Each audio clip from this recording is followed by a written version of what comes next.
Qu'est-ce que le Lucky Girl Syndrome, cette nouvelle technique qui fait fureur sur TikTok? Merci d'avoir posé la question.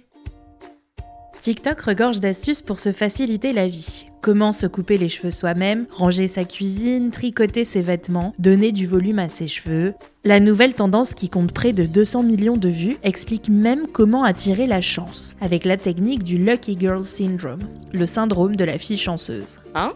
Mais ça fonctionne comment? L'une des vidéos les plus regardées sur le sujet l'explique parfaitement. La tiktokeuse Laura Galeb explique.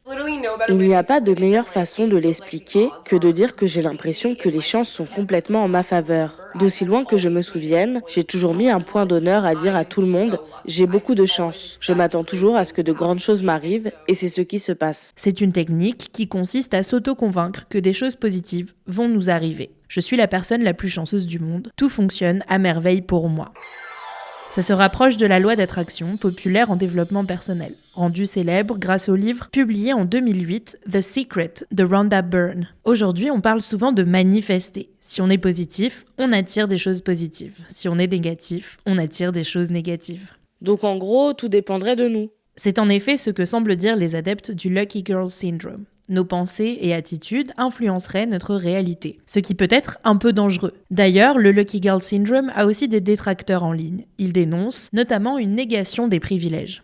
Glamour USA pointe que la plupart des personnes qui prônent ce nouveau mantra sont des femmes blanches valides. On ne connaît pas leur situation socio-économique, mais on a plus de chances d'avoir des opportunités ou de voir des choses positives nous arriver si on ne subit pas de discrimination. Les critiques du Lucky Girl Syndrome signalent qu'il y a des facteurs externes comme le racisme structurel, la maladie ou le handicap qu'on ne peut pas vaincre avec de simples pensées. Donc les pensées positives ne servent à rien. Si, bien sûr. Des études scientifiques montrent qu'avoir des pensées positives aide à développer sa résilience et à être en meilleure santé. Christopher Chabris, un spécialiste des sciences cognitives, explique dans le Washington Post. Ce qui est à la base de tout cela, c'est un biais psychologique appelé corrélation illusoire, où nous considérons que des choses sont liées alors qu'il ne s'agit en fait que de coïncidences ou d'événements fortuits.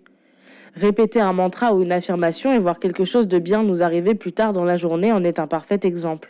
Mais il y a des situations où le mantra du Lucky Girl Syndrome peut être contre-productif. Si un membre de notre famille est malade ou si un accident arrive, par exemple. Si on considère que tout repose entre nos mains, on peut entrer dans un cercle vicieux de culpabilité ou de baisse d'amour-propre car on sent qu'on n'a pas su contrôler ses pensées négatives. C'est là qu'on parle de positivité toxique ou de spiritualité toxique, qui pousse les gens à se blâmer si quelque chose de mal leur arrive. Surtout si on souffre de problèmes de santé mentale comme la dépression, l'anxiété ou les TOC. Dans le Washington Post, Mark Manson, l'auteur du célébrissime livre de développement personnel L'art subtil de s'en foutre, résume. Peut-être que cela vous fait vous sentir mieux aujourd'hui. Mais à long terme, je ne pense pas que cela rende service à qui que ce soit. La frontière est mince entre l'utiliser comme un outil et l'adopter comme une identité ou une croyance fondamentale, presque religieuse, sur le fonctionnement de l'univers.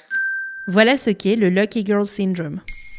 Maintenant, vous savez, un épisode écrit et réalisé par Antonella Francini. Ce podcast est disponible sur toutes les plateformes audio, et si cet épisode vous a plu, n'hésitez pas à laisser des commentaires ou des étoiles sur vos applis de podcast préférés.